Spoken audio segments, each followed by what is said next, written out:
विशुद्ध विज्ञान गणस्वरूपं विज्ञान विश्रान नबद्ध दीक्षं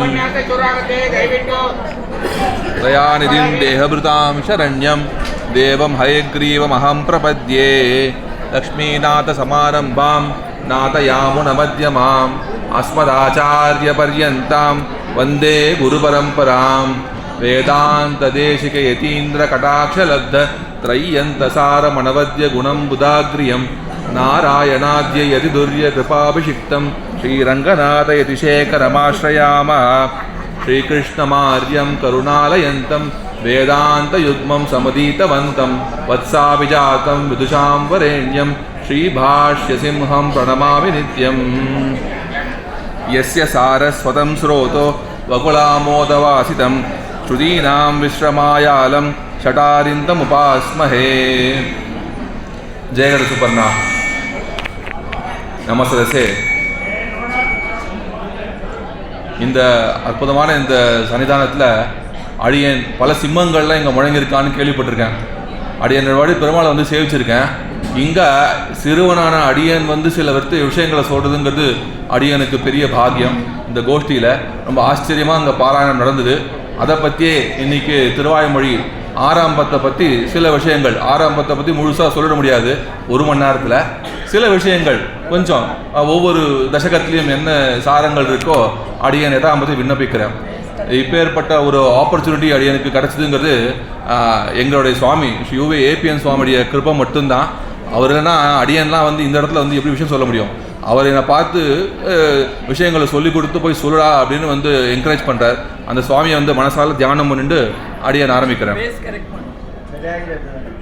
இப்போது இந்த லோகத்தில் இருக்கக்கூடிய ஜீவர்களான நாம் பலவிதமான புருஷார்த்தங்களுக்கு ஆசைப்படுறோம்.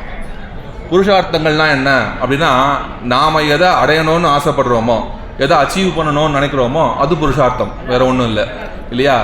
இந்த புருஷார்த்தங்கள் எத்தனை விதமானது அப்படின்னு சொன்னால் கணக்கு பண்ணிட முடியாது. இப்போ இந்த வருஷம் யார் என்ன அச்சீவ் பண்ணணும்னு ஆசைப்படுறான்னு ஒவ்வொருத்தராக கேட்டால் எத்தனை விதமான ஆசைகள் இருக்க முடியும்? ஒருத்தர் இந்த வருஷம் எனக்கு ப்ரொமோஷன் வரணும்னு ஆசைப்படுவா, இந்த வருஷம் நான் ஒரு வீடு கட்டணும், ஒரு அப்பார்ட்மெண்ட் வாங்கணும்னு ஆசைப்படுவா, எனக்கு குழந்தை பிறக்கணும்னு ஆசைப்படுவா, கல்யாணம் ஆகணும்னு ஆசைப்படுவா. எத்தனை விதமான புருஷார்த்தங்கள் இருக்குது. அது வந்து கணக்கு பண்ணி மாற முடியாது. ஆனால் மொத்தமாக இந்த புருஷார்த்தங்களை எடுத்து பார்த்து யார் எதை பற்றி ஆசைப்படுறா அப்படின்னு அதை கிளாஸிஃபை பண்ணால் ஒரு 3 விதமான கிளாஸிஃபிகேஷன்ஸ் வந்து நம்ம பெரியவாள்லாம் காட்டுறான். என்ன விஷயம்னா, இந்த சம்சாரத்தில் கர்மாவுக்கு அனுகுணமாக நமக்கு கிடைக்கக்கூடிய போக்கியங்கள் இருக்கு இல்லையா? அதாவது நம்ம அனுபவிக்கிற விஷயங்கள் எல்லாமே பிரகிருதி சம்பந்தமான அந்த அனுபவங்கள். அதையே மேலே மேலே இன்னும் அதில் இருக்கக்கூடிய உத்கிருஷ்டமான அந்த போகியங்களை அனுபவிக்கணும் அப்படின்னு ஆசைப்படுறவா அவள் ஐஸ்வர்யார்த்தி அப்படின்றா. ஐஸ்வர்யத்தை விரும்புகிறவா. ஐஸ்வர்யம்னா என்ன அப்படின்னா, இப்போ அடியன் சொன்ன விஷயங்கள் எல்லாமே ஐஸ்வர்யம்தான். இந்த லோகத்தில் நமக்கு கிடைக்கக்கூடிய ஐஸ்வர்யங்கள். ஏன் நல்லா கோடீஸ்வரன் ஆகணும், ஏன் அம்பானி மாதிரி ஆகணும், அதானி மாதிரி ஆகணும், ஏன் இன்னும் எனக்கு வந்து மேலே இந்திரலோகத்தோடைய பதவி வேணும், தேவேந்திரன் ஆகணும், பிரம்மலோக பதவி வேணும் அப்படின்னு இப்படி ஆசைப்படுற எல்லா ஆசைகளும் ஐஸ்வர்யார்த்தம் தான். ஏன்னா பிரம்மலோகமும் சரி அது வரைக்கும் எல்லாமே இந்த சம்சார மண்டலத்தில் இருக்கக்கூடியதான். சம்சாரத்தில் நம்ம கர்மாவுக்கு அனுகுணமாக நமக்கு கிடைக்கக்கூடிய பலன்கள் தான். அப்படி இருக்கக்கூடியவா சில பேர் இந்த மாதிரி வசந்த பலன்கள்லாம் வேணும் அப்படிங்கிறது ஆசைப்படுறவா. அவளாம் தான் ஆசைப்பட்ட பலன்களை அடைவதற்கு அவளுக்கு என்ன வழி, ஐஸ்வர்யார்த்திகளுக்கு என்ன வழி அப்படின்னா, நீ ஐஸ்வர்யார்த்தியாக இருந்தாலும் சரி எம்பெருமான் திருவடி ஆசிரியிச்சாதான் அதுவும் உனக்கு கிடைக்கும் அப்படின்னு கண்ணன் கீதையில் காட்டுறான். அப்போது அது ஒரு கேட்டகரி. ரெண்டாவது கேட்டகரி என்னன்னா, இல்லை இந்த ஐஸ்வர்யார்த்திகள் இவ ஆசைப்படுற பலன்லாம் ரொம்ப அல்பம், ரொம்ப அஸ்திரம், அது வந்து ரொம்ப டெம்பரரி அப்படின்னு நல்ல யாகங்கள் பண்ணி சொர்க்கலோகத்துக்கு போனால் மட்டும் என்ன ஆகுது, அங்கே ஒரு டைமர் வச்சுட்டு போக வேண்டியதாக இருக்குது. அங்கே போய் என்ன ஆகுது, க்ஷீணே புண்ணிய மத்தியலோகம் விஷந்தி அப்படின்னு உன்னுடைய புண்ணியம் 4 வாட்டி ரம்பைடைய டான்ஸையும் ஊர்வசி டான்ஸையும் பார்த்தோன்னா முடிஞ்சு போச்சு உன் புண்ணியம்னு கீழே தள்ளி விட்டுறா, கீழே வந்து பறக்க வேண்டியதாக போச்சு இல்லையா? அப்படி ஒரு பரிமிதமான பலன், அதாவது ஃபிக்ஸ் லிமிட்டடான பலனை தவிர்த்து அபரிமிதமானது இல்லை. இன்னொன்று, இந்த சம்சாரத்தில் எது அனுபவித்தாலும் துக்கம் கலந்துருக்கு. அதனால் இது வந்து அல்பம், அஸ்திரம். இதை விட இன்னும் சாஸ்வதமான பலன், இதை விட இன்னும் சுகமான பலன் ஒன்று இருக்குது தெரியுமா அப்படின்றா. அவள் என்ன அது அப்படின்னா, இந்த பிரகிருதி சம்பந்தம் இல்லாத நம்ம ஜீவாத்மா இருக்குது. நம்ம ஜீவாத்மா அப்படிங்கிறது அதான் அத்தியந்த மனுஸ்வரூபம், அட்டாமிக் அப்படின்னு சொல்கிறா. அப்படி நமக்குள்ள எல்லாருக்குள்ளேயும் இருக்கா நம்ம ஜீவாத்மா ஞானஸ்வரூபமா அத்தியந்தம் ஆனந்தமயமானதுதான். அதை அனுபவிக்கணும் அப்படின்னு ஆசைப்படுறான். அதை கண்ணன் அவர்களை ஜிக்ஞாசு அப்படின்னு சொல்றான், கைவல்யார்த்தின்னு. இந்த அனுபவம்ன்றது ரொம்ப வசதியா இருக்குமா, கண்ணனே கொண்டாடுறான். சுகம் ஆத்தியந்திகம் எத்தத் புத்தி கிராஹ்யம் அதீந்திரியம் அப்படின்லாம் கொண்டாடுறான். அது இந்த சம்சாரத்தில் நமக்கு கிடைக்கக்கூடிய எந்த அனுபவத்தையும் விட தன்னுடைய அந்த கைவல்ய அனுபவம் ஸ்வ ஆத்மானுபவம் அப்படிங்கிறது ரொம்ப வசதியான். அப்படிப்பட்ட கைவல்யார்த்திகள் நான் என்னுடைய ஆத்மாவை அனுபவிக்கணும், அதுக்கு என்ன உபாயம், நான் என்ன பண்ணணும் அப்படின்னு கேட்டால் அவர்களும் எம்பெருமானதான் ஆசிரியக்கணுமா. ஏன்னா கண்ணன் சொல்கிறான், நீ ஓ ஆத்மான்னு நினைக்கிற, அது ஓ ஆத்மா இல்லை, அது என்னோட சொத்து, அதை நீ அனுபவிக்கணும்னு நினச்சா கூட என்னதான் ஆசிரியக்கணும் அப்படின்னு 2ஆம் அத்தியாயத்திலே காட்டுறான். தானி சர்வாணி சம்யம்ய யுக்த ஆசீத மத்பரஹா அப்படின்றான். அதாவது என்னுடைய அந்த திவ்யமங்கல விக்கிரகம் இருக்கு இல்லையா, அந்த கல்யாண குணங்கள் நிறைந்த திருமேனி, என்னுடைய திருமேனியை தியானம் பண்ணாதான் உன்னுடைய பாபங்கள் போய் உனக்கு சத்துவகுணம் மேலிட்டு உனக்கு அந்த உன் ஆத்மா உனக்கு புலப்படும், அப்போ தான் நீ ஆத்மாவை அனுபவிக்க முடியும் அப்படின்னு காட்டுறான். ஸோ இந்த உயர்ந்த புருஷார்த்தம்னு இவன் நினைக்கிற இந்த சுவாத்மானுபவத்துக்கும் எம்பெருமான் தான் வழி, அவன் தான் உபாயம். சரி, இதுதான் உலகத்திலேயே வசந்த புருஷார்த்தமா அப்படின்னா ஞானிகள் நன்கு ஆராய்ந்து எல்லா புருஷார்த்தங்களையும் அலசி பார்த்து இதெல்லாம் இருக்கிறதுலேயே வசந்த புருஷார்த்தம் எது அப்படின்னா எம்பெருமான் தான் வசந்த புருஷார்த்தம் அப்படின்னு நிர்ணயிக்கிறான். அப்படி நிர்ணயித்து அதை நோக்கி அதை ஆசைப்படுறவால கண்ணன் ஞானின்னு சொல்கிறான். அந்த ஞானிகள் எம்பெருமான அனுபவிக்கணும் அப்படின்னு ஆசைப்படுறாளே அவர்களுக்கு என்ன உபாயம் அப்படின்னு கேட்டால் எம்பெருமானை அடைவதற்கும் எம்பெருமான் தான் வழி அப்படிங்கிறதா இங்கே சாரமான விஷயம். எம்பெருமானை அடைவதற்கும் எம்பெருமான் தான் வழி. இதில் என்ன பெரிய ஆச்சரியம்னு நீங்கள் கேட்கலாம். இங்கே ஆச்சரியம் இருக்குது. அதாவது ஐஸ்வர்யத்தை அடைவதற்கு எம்பெருமான் வழி, கைவல்யத்தை அடைவதற்கு எம்பெருமான் வழின்னு சொல்கிறதுல பெரிய ஆச்சரியம் இல்லை. எம்பெருமானை அடைவதற்கும் எம்பெருமானில் தான் வழின்னு சொல்கிறதுல ஒரு யூனிக்னஸ் இருக்குது. என்னென்னா லோகத்தில் எப்போவுமே நம்ம டெஸ்டினேஷன் எது, அதை அடைவதற்கான மீன்ஸ் எது, ரெண்டுமே ஒன்றா இருக்காது. இப்போது அடியன் இங்கே இருக்கேன், இன்றைக்கி நைட்டு கிளம்பி அடியன் சென்னைக்கு போகணும் அப்படின்னு அடியனுக்கு ஒரு இருக்குது. அதான் இப்போ என்னோடய டெஸ்டினேஷன் என்ன, சென்னைக்கு போகணும். சென்னைக்கு போகிறதுக்கு அடியனுக்கு என்ன வழி எனக்கு அப்படின்னா இங்கேயே மெஜஸ்டிக் இருக்குது, போனோன்னா பஸ் ஏறணுன்னா சௌக்கியமாக கொண்டு போய் அடியனை சென்னையில் இறக்கி விட்டுருவான். அப்போ அடியன் டெஸ்டினேஷன் என்ன, சென்னை. ஆனால் அதை அடைவதற்கு வழி என்ன, பஸ்ஸு, அப்படி இல்லை ட்ரெயின், இல்லைனா கார், ஏதோ ஒரு வழி இருக்கும். அப்படி உபாயம்ன்றது எப்போவுமே வேற இருக்கும், டெஸ்டினேஷன்ன்றது வேறையாக இருக்கும். பஸ்ஸில் ஏறுறோம், எதுக்கு ஏறுற, பஸ் இருக்கிறதுக்காக ஏறேன்னு யாரும் சொல்ல மாட்டா, எங்கேயாவது போகிறதுக்காக தான் ஏறுறோம் இல்லையா. அந்த மாதிரி உபாயமும் உபேயம் என்றைக்குமே வேற இருக்கும். ஆனால் எம்பெருமான் ஒரு இடத்துல மட்டுமே தான் அவனே உபாயம், அவனே உபேயம், அவனே ஆறு, அவனே புகழ் அப்படின்ற ஆச்சரியமான விஷயம் அவனுக்கு தான். அப்போது புருஷார்த்தங்களில் வசந்தது இது அப்படின்னா எம்பெருமான், அவனை தான் நம்ம அடைய வேண்டியது. அதை அடைவதற்கு என்ன வழி அப்படின்னா அது எம்பெருமான் தான் வழி அப்படிங்க காட்டுறார். சரி, நீ சொல்ல வர வேண்டிய விஷயம் இங்கே திருவாய்மொழி, அதில் 6ஆம் 10, அதை விட்டு நீங்கள் எதையோ புருஷார்த்தங்களை பற்றி சொல்லிட்டு இருக்கே, என்ன விஷயம் அப்படின்னா இல்லை அடியன் திருவாய்மொழி பற்றி தான் பேசிட்டு இருக்கேன். ஏன்னா திருவாய்மொழியுடைய சாரம் என்ன அப்படின்னு ஒரு கேள்வி கேட்கலாம் இல்லையா. திருவாய்மொழி பக்தாமிருதம், விஸ்வ ஜனானுமோதனம், சர்வார்த்ததம், ஸ்ரீ ஷடகோபவாங்மயம், சஹஸ்ர ஷாகோபனிஷத் சமாகமம் அப்படின்னு சொல்கிறா இல்லையா. 1000 ஷாகைகளுடைய அந்த சாமவேதத்துக்கு சமமானது இந்த திருவாய்மொழி அப்படின்ற அப்பேற்பட்ட பெருமையுடையதுன்னு கொண்டாடுறா. அப்படி கொண்டாடப்படும் இந்த திருவாய்மொழிய சாரம் என்ன, 1000 பாடல்கள் இருக்குன்றா. வான் திகழும் சோலை முதலரங்கர் வன்புகழ் மேல் ஆன்ற தமிழ் மறைகள் 1000 அப்படின்னு 1000 பாடல்களுடைய இந்த திருவாய்மொழி. 1000 பாட்டு இருக்கு. அது ஒவ்வொன்றுத்தையும் நம்ம பூர்வாச்சாரியர்கள் எப்படியோ கொண்டாடுறா, மூழ்கி தொலைக்கிறா, விஸ்தாரமாக வியாக்கியானங்கள் பண்ணிட்டே போயிருக்கா. இந்த திருவாய்மொழி முழுதையும் நம்ம அனுபவிக்கணும்னா ஒரு புருஷ ஆயுசு இல்லை, பல ஜென்மாக்கள் எடுத்தாலும் போதாது. ஆனால் எனக்கு அதுக்கெல்லாம் டைம் இல்லை, எனக்கு 1 லைன் சம்மரி வேணும். சொல்ல முடியுமா? திருவாய்மொழி 1000 பாட்டாலும் நம்ம ஆழ்வார் சொல்ல வந்த கீ மெசேஜ் என்ன நமக்கு சொல்ல முடியுமா அப்படின்னா முடியும்னு சொல்லக்கூடிய ஒரே ஆச்சாரியன் அடியனுக்கு தெரிஞ்ச வரைக்கும் சுவாமி தேசிகன். திருவாய்மொழி 1000 பாட்டுக்கும் ஒரே ஒரு கீ மெசேஜ் சொல்கிறேன் அப்படின்னு சொன்னார். என்ன அந்த கீ மெசேஜ்னா இப்போ அடியன் சொன்ன விஷயம்தான், எம்பெருமானை அடைவதற்கு எம்பெருமானே உபாயம் அப்படின்ற இந்த ஒரு மெசேஜை கொடுக்கத்தான் நம்மாழ்வார் 1000 பாடல்களை பாடிருக்க அப்படின்னு சொல்கிறார்.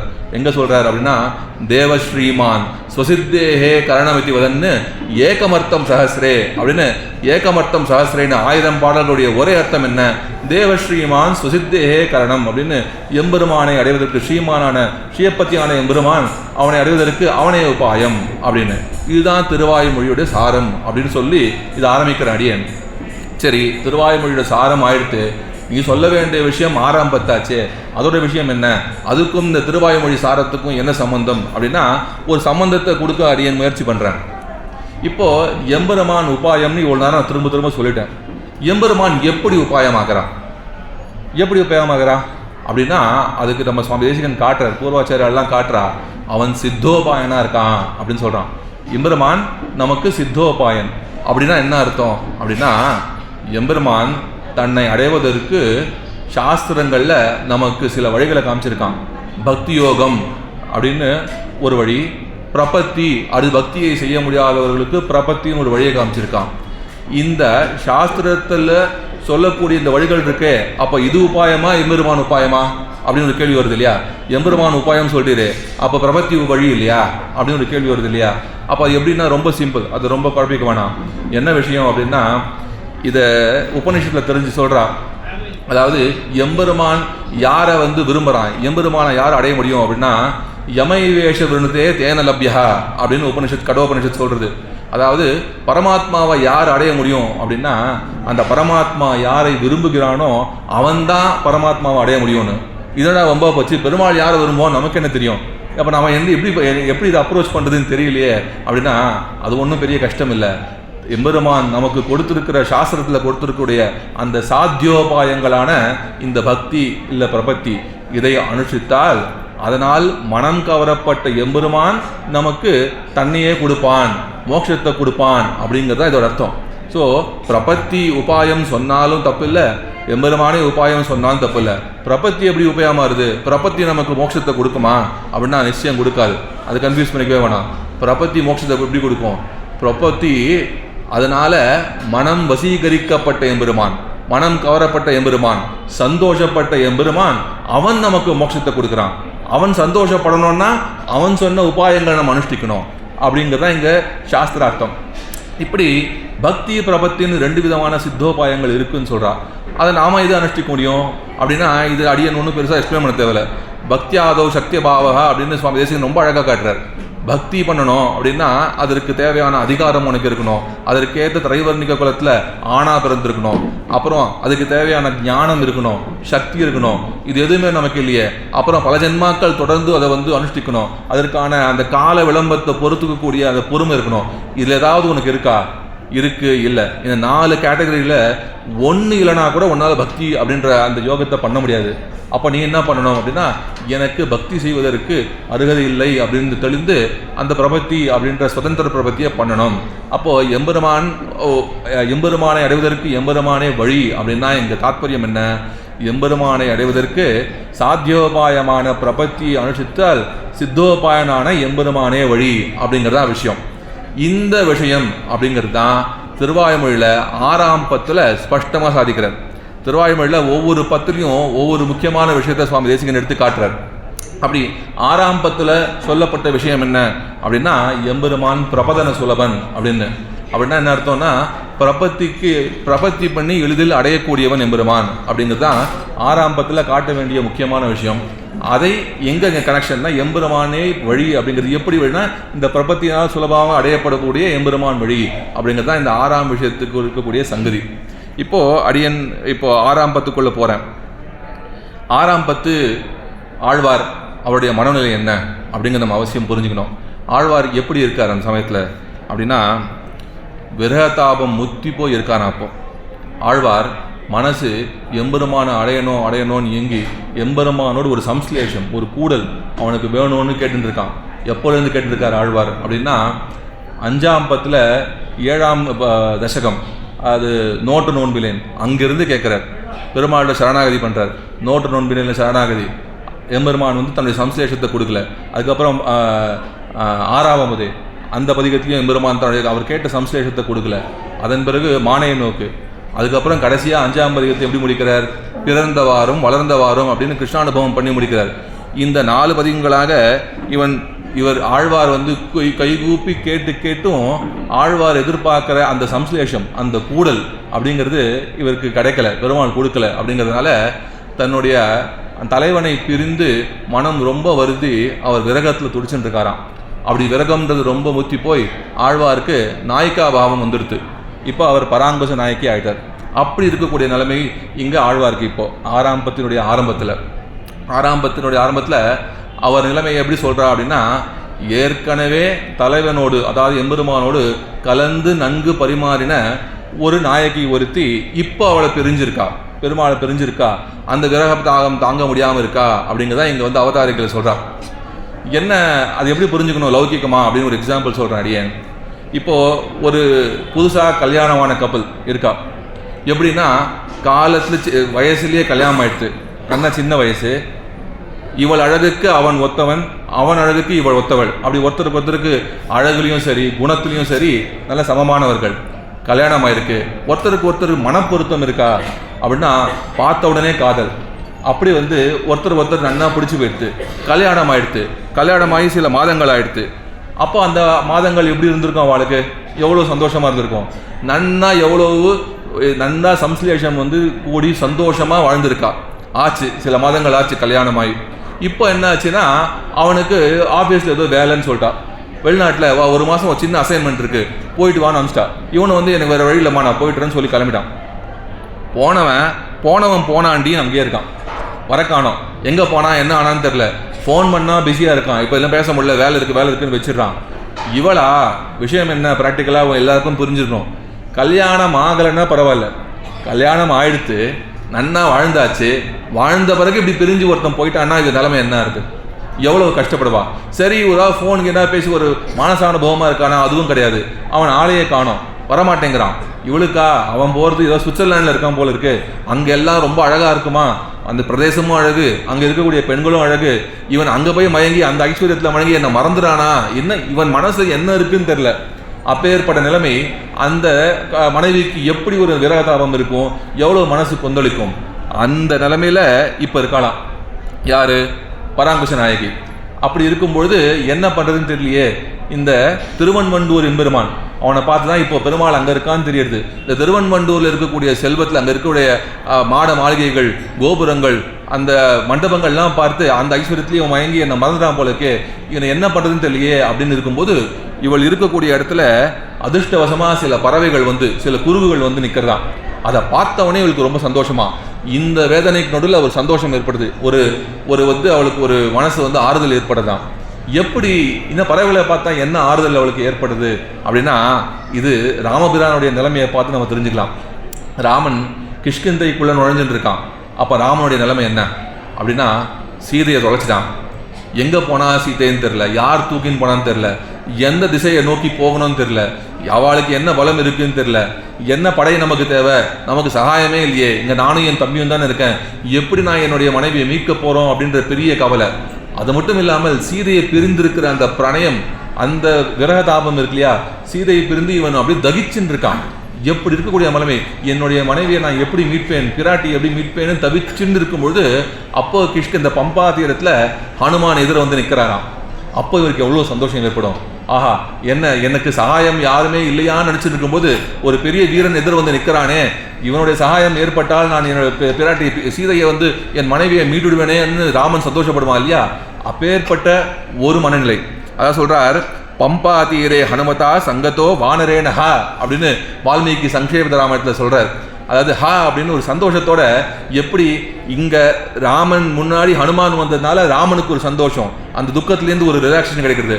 அங்கே ஹனுமானுக்கும் அதே நிலைமை தான். ஏன்னா ஹனுமான் அங்கே சுக்ரீவனை பார்த்து ஹனுமானும் சுக்ரீவனும் பயந்து ஒழிஞ்சுட்டு இருக்கார் ரிஷிமுக பருவத்தில். என்ன வழி, எவ்வளோ நாள் இந்த மலையிலேயே உட்கார்ந்து இருக்கிறது, வேற வழியே கிடையாதா, ஒன்றுமே பண்ண முடியாதான்னும் போது எதிர 2 வீரர்கள் வந்து நிற்கிறா. ஆஹா, இவன் கூட கூட்டி வச்சுட்டா நம்ம வந்து நம்மளுடைய கஷ்டத்துலேருந்து வெளில வந்துடலாம் போலக்கேன்னு ஒருத்தர் பார்த்து ஒரு சந்தோஷம் ஏற்படுது இல்லையா. அவள் துக்கங்கள் போகிறதுக்கு ஒரு வழி ஏற்பட்டிருக்கு எனக்குன்னு தோன்றது இல்லையா. அப்பேற்பட்ட நிலைமை இப்போ பராங்குச நாயகிக்கு. இந்த பறவைகளை பார்த்தால் அழகாக தூது விட ஆரம்பிக்கிறார். வைகள் பூங்கழிவாய் வந்து மேயும் குறுகிணங்காள் செய்கொள் சென்னல் உயர் திருவன்வண்டூர் உரையும் கைகொள் சக்கரத்தின் கனிவாய் பெருமானை கண்டு கைகள் கூப்பி சொல்லி வினையாட்டியேன் காதன்மையே அப்படின்னு ஆச்சரியமா ஆரம்பிக்கிறது 6ஆம் 10 பதிகம். முதல் பதிகம் அப்படியே வினையாட்டியேன் காதன்மையே அப்படின்றார். என்ன விஷயம் அப்படின்னா, போய் கைகள் கூப்பி சொல்லிரு, போய் அவனை போய் சேவிச்சு என்னுடைய நிலைமை என்னன்னு சொல்லுங்கோ அப்படின்னு இந்த பறவைகள் மூலமா சரணாகதி பண்றாளாம். கைகள் கூப்பி சொல்லிரு வினையாட்டியேன் காதன்மையே அப்படின்றார். வினையாட்டியேன்னு நான் பல வல்வினைகள் கொடுவினைகள் பல பாபங்களை செஞ்சிருக்கேன் நான், அதனால எனக்கு நீங்க சகாயம் பண்ணுங்கோ அப்படின்னு இங்க வந்து பராங்குஷ நாயகி சொல்றா. என்ன பராங்குஷ நாயகி என்ன அப்படி பாவம் பண்ணிருப்பா? அவள் என்ன பாவம் பண்ணிருக்க முடியும்? எதுக்கு இப்படி சொல்றா அப்படின்னா, நாயகி சொல்றா, நான் நிச்சயமா பாவம் பண்ணிருக்கேன், சந்தேகமே இல்லை.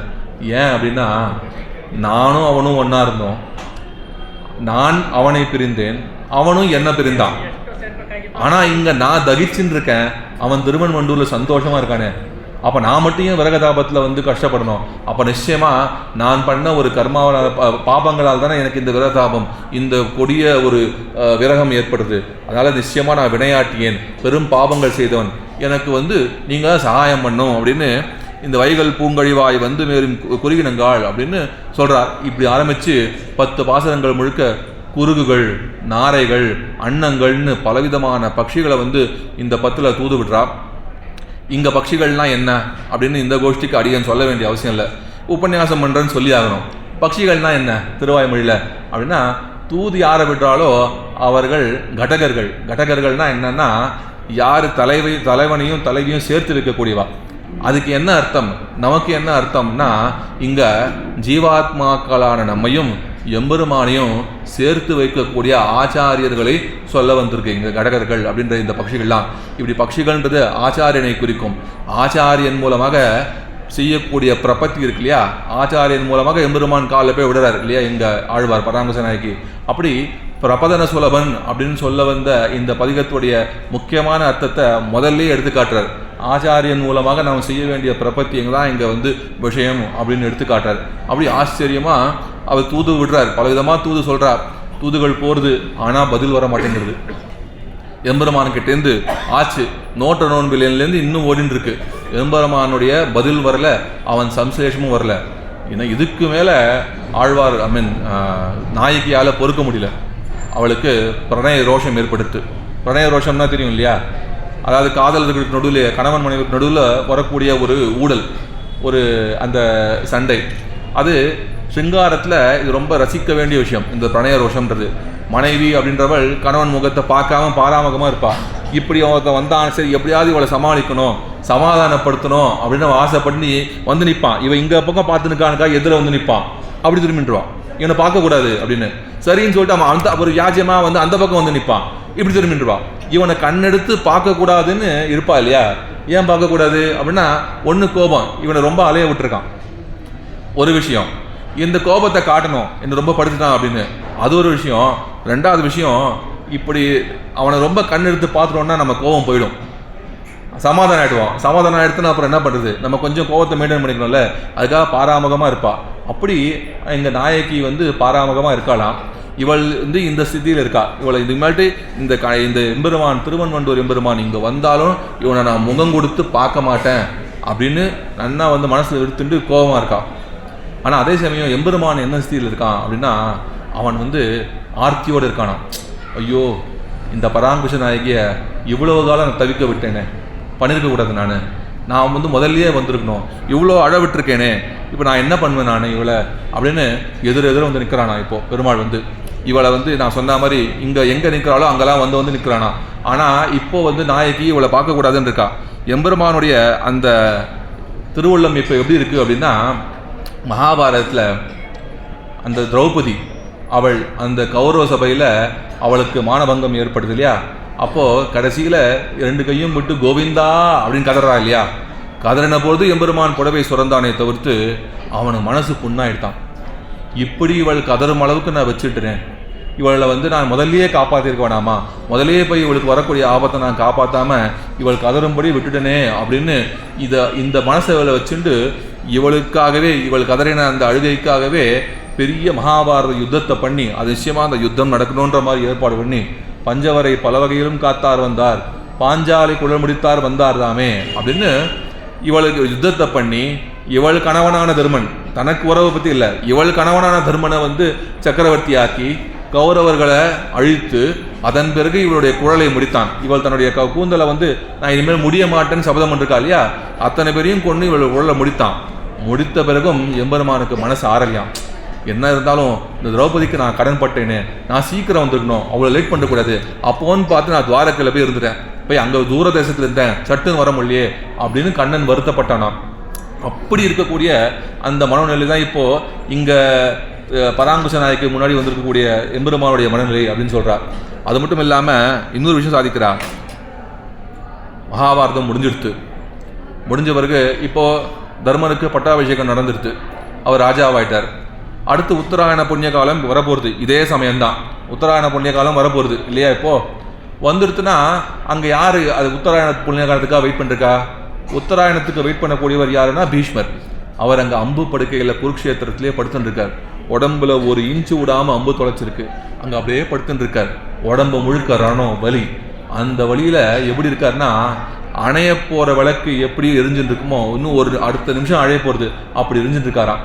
அப்பேற்பட்ட அந்த பீஷ்மர் அந்த சமயத்தில் கண்ணனையே தியானம் பண்ணிருக்கார். அப்படி இருக்கார். அப்போது கண்ணன் தர்மனை பார்க்க அவன் கூட பேசின்னு இருக்கான். அங்கே வந்து சபையில் பேசின்னு இருக்கும்போது தர்மன் எது பேசினாலும் ரொம்ப அட்டன்டிவாக கண்ணன் கேட்பான். ஏன்னா தர்மஸ்வரூபன் இல்லையா அவன். அப்படி கேட்டுட்டு இருந்த கண்ணன் இப்போ மட்டும் தர்மன் பேசுகிறான், எதையோ சொல்லிட்டு இருக்கான். ஆனால் அவர் மனசு கண்ணன் எங்கேயோ யோசிச்சுட்டு இருக்கார். தர்மன் சொல்கிறது கவனிக்கவே இல்லை. என்ன கண்ணா, நான் சொல்கிறது உன் மனசில் ஏறவே இல்லையா? நீ எதையோ யோசிச்சுட்டு இருக்கியே, என்ன பிரச்சனை அப்படின்னு தர்மன் கேட்கும்பொழுது சொல்கிறான்.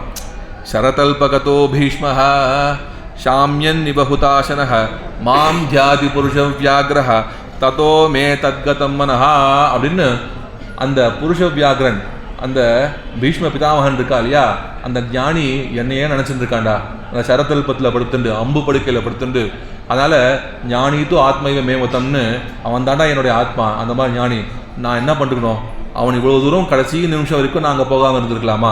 நான் முதல்லையே போய் அவன் கூட இருந்திருக்கணும். ஆனால் இப்போ அவன் தியானம் பண்ணிருக்கான், என்னுடைய கடைசி நொடி வந்துடுத்து, இப்போ நான் அங்கே போகிறேனே அப்படின்னு சொல்லிட்டு, அதனால் நீ சொல்கிற வார்த்தை எதுவும் என் மனசில் நிற்கலடா தர்மா. என் மனசு பீஷ்மர் இடத்துலையே சுற்றின்னு இருக்கு. தத்தோமே தத் கதம் மனஹா அப்படின்னு கண்ணன் சொல்கிறானா. இது போல இந்த மாதிரி திரௌபதி எடுத்து கடன்பட்ட கண்ணன் போல பீஷ்மர்கிட்ட லேட்டாக வந்துடுவோமே, முதலே போகாமல் வந்துடுவோமேன்னு இருக்கக்கூடிய கண்ணன் போல இங்கே இந்த நாயகியை தவிக்க விட்டோமேன்னு இவன் தவிப்போட வந்து நிற்கிறான். இப்போ எதிர வந்து நிற்கிறான், திரும்பி பார்த்தா சரி ஓகே இவரோட அட்டென்ஷனை எப்படியா கிராப் பண்ணோம் அப்படின்னு இந்த லோகத்தில் பார்க்குறோம்.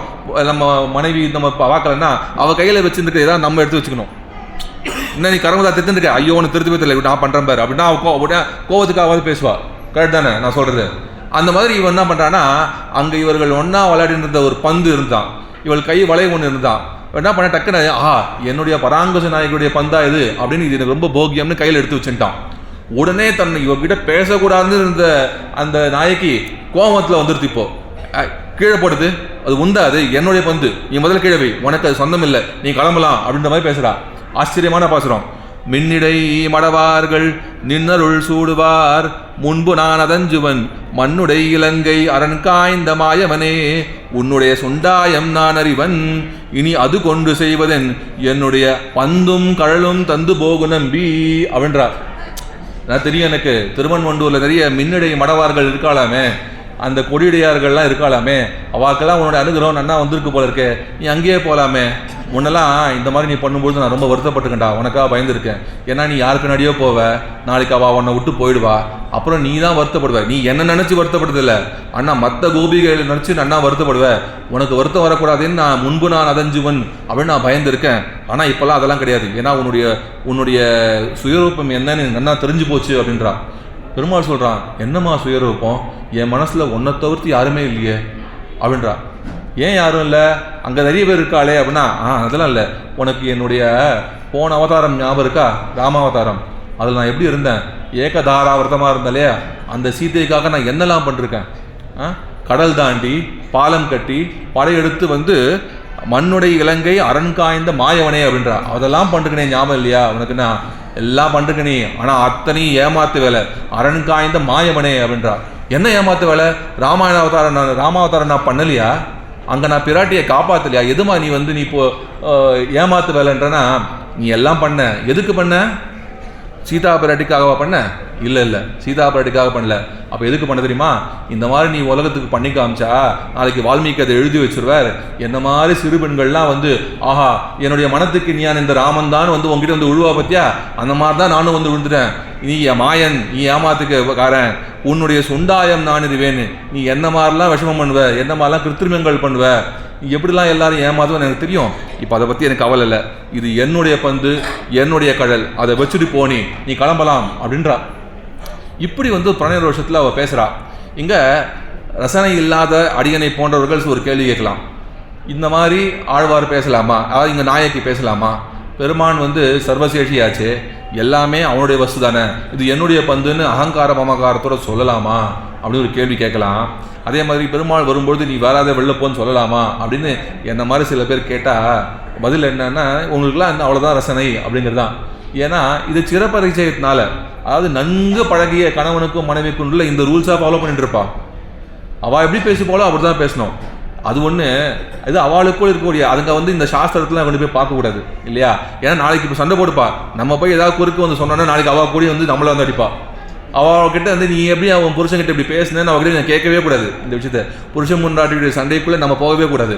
அப்படி இவங்க வந்து பிரணய ரோஷத்தில் பேசுகிறா. இன்னொரு விஷயம், ஆழ்வார் எதையுமே தானேவா செய்ய மாட்டார். அப்போ எப்பயுமே பிராட்டி இதற்கு முன்பு எதை பண்ணி காமிச்சாலோ அதுதான் இங்கே பண்ணுறார். பிராட்டி என்ன பண்ணிருக்கா? ஏன் ராமாயணத்தில் பண்ணிருக்காளே, தன்னை காட்டுக்கு கூட்டின்னு போக மாட்டேன்னு சொன்ன உடனே சீதை என்ன வார்த்தை சொன்னா? ராமஜாமாதரம் பிராப்பிய ஸ்திரியம் புருஷ விக்கிரகம் அப்படின்னாலா இல்லையா? என்னடா அது, எங்கள் அப்பா ஜனக மகாராஜா எல்லாம் தெரிஞ்சவர்னு நினச்சேன், கடைசியில் ஆண் வேஷம் போட்ட ஒரு பொண்ணுக்கு போய் என்ன கல்யாணம் பண்ணி கொடுத்துறாரு, நான் என்ன பண்ணுவேன் அப்படின்றா சீதா. அப்போ அதை மீன் பண்ணாளா அதை அப்படின்னா இல்லை, எப்படியாவது இவன் பின்னாடி வந்துடணும், காட்டுக்கு இவனை விட்டு பிரியக்கூடாதுன்ற எண்ணம் தான். அதே மாதிரி இங்கே வந்து அதே பிராட்டி சொன்னது தான், அதே அந்த அனுஷ்டானத்தை தான் இவர் ஆழ்வாரும் இங்கே நாயக்கியும் ஃபாலோ பண்ணுறா. பிரணய ரோஷத்தில் ஒரு பதிகம், ஆச்சரியமான பதிகம், பெருமாளை போட்டு நன்னா எவ்வளோ சொல்ல முடியுமோ சொல்கிறா. சொல்லிட்டு கடைசியில் பெருமாள் ஆஸ் யூஷுவல் என்ன பண்ணுறார், ஆழ்வார நாயகியை சமாதானப்படுத்தி அவளுக்கு ஒரு அனுபவத்தை தரான்.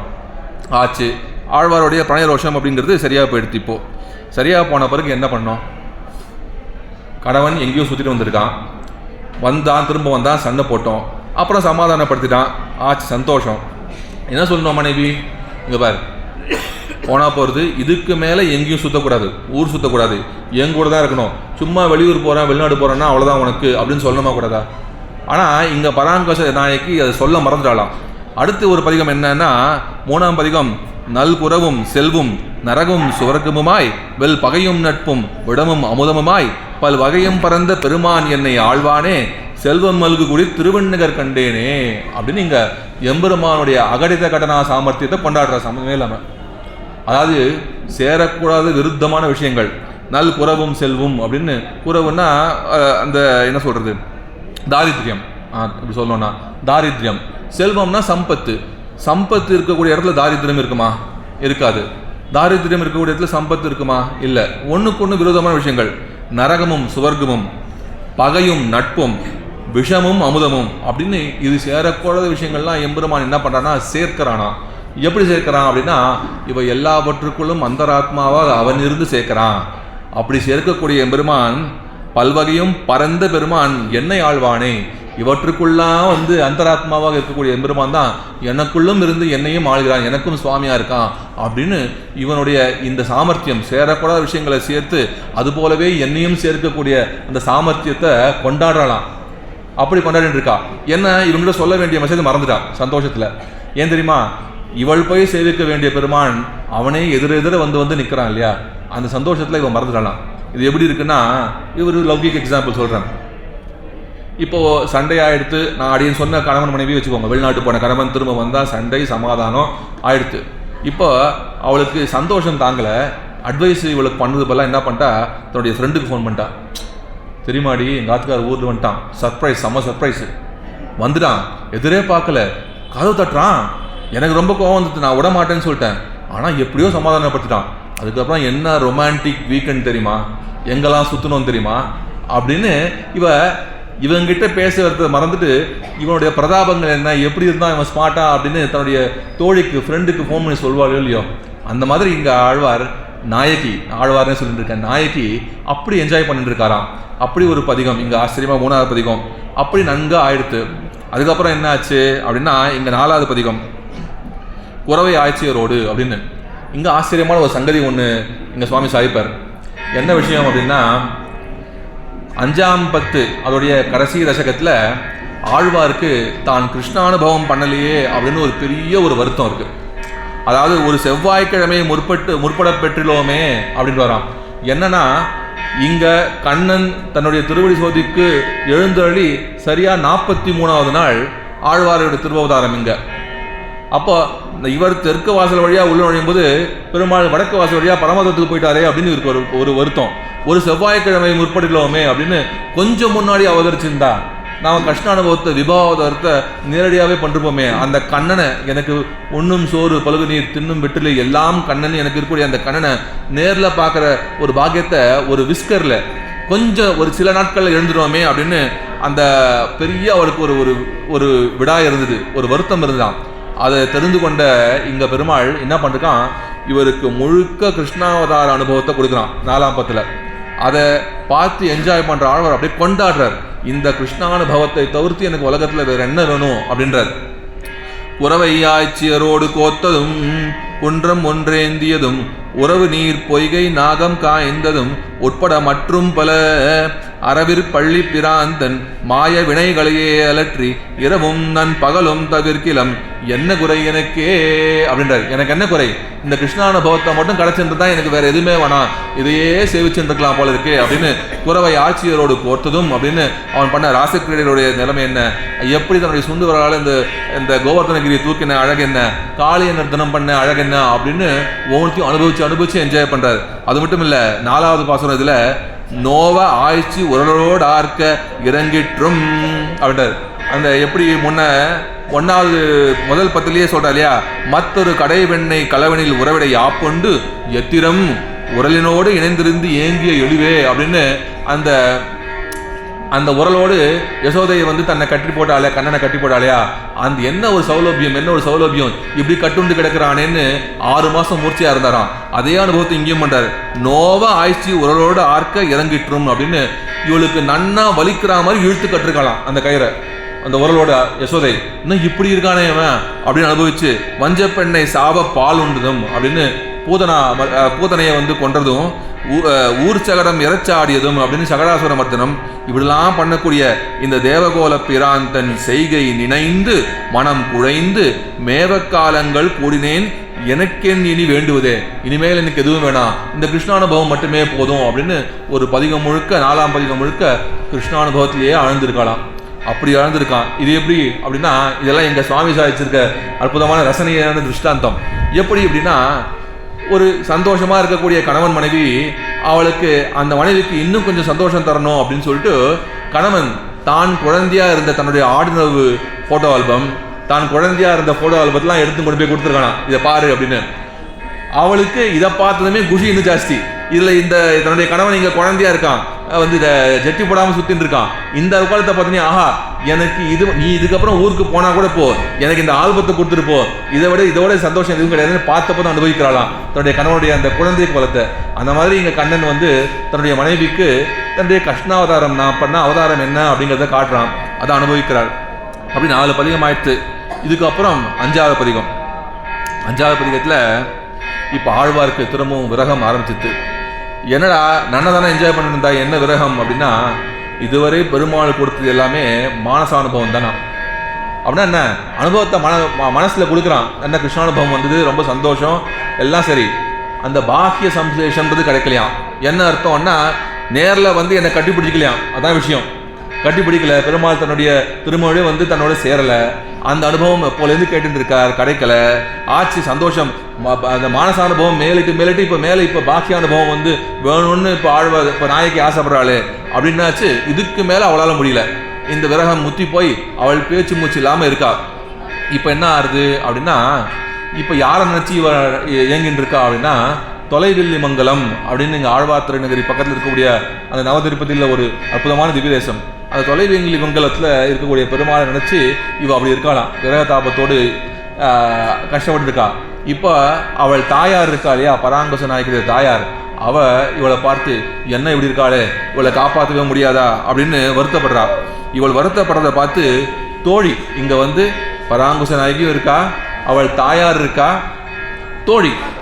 தோழியும் இருக்கா. தோழி சொல்றா, இதுக்கெல்லாம் காரணம் நீதானே. சின்ன வயசுல என்ன நடந்திருக்குன்னா, இங்க வந்து பராங்குச நாயகி அவதாரம் பண்ணாலாம்.